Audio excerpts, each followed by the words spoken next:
Hello বন্ধুরা, আজকে আমি আপনাদের জন্য এমন একটি টুলস নিয়ে হাজির হয়েছি যে টুলস ব্যবহার করে আপনি খুব সহজে সরকারি বয়স ক্যালকুলেট করতে পারবেন। কিভাবে ব্যবহার করবেন চলুন শুরু করা যাক।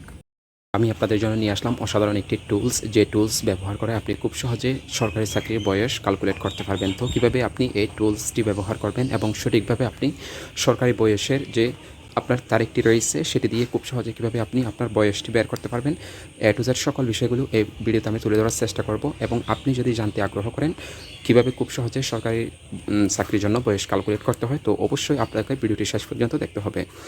সর্বপ্রথম আপনাকে যে কাজটি করতে হবে, আপনি যে ভিডিওটি দেখতেছেন সেই ভিডিওর ডেসক্রিপশন বক্সে এই সরকারি চাকরির বয়স ক্যালকুলেটরের লিঙ্কটি পেয়ে যাবেন। তো সেখানে ক্লিক করে আপনি যখন প্রবেশ করবেন ঠিক এরকম দেখতে পাবেন।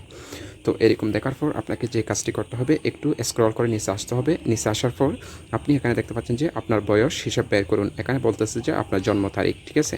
তো এখানে ক্লিক করবেন। এখানে ক্লিক করার পর এখান থেকে আপনি এখানে ক্লিক করে আপনার জন্ম তারিখটি এখানে দিয়ে দিবেন। মনে করুন আমি এখান থেকে 1995 দিচ্ছি। এরপর যে এখান থেকে আপনি মাসটি সিলেক্ট করবেন। আমি 1 আগস্ট দিচ্ছি। এখান থেকে আপনি আপনার মতো করে দিয়ে দিবেন। এরপর এখানে দেখতে পাচ্ছেন যে আবেদনের শেষ তারিখ বা নির্ধারণ তারিখ, অর্থাৎ আপনি সরকারি চাকরিটির জন্য কখন আবেদন করেছেন সেই তারিখটি এখানে দিয়ে দিবেন, ঠিক আছে। তো আমি ধরুন এখানে এক্সাম্পল একটি দিয়ে দিচ্ছি।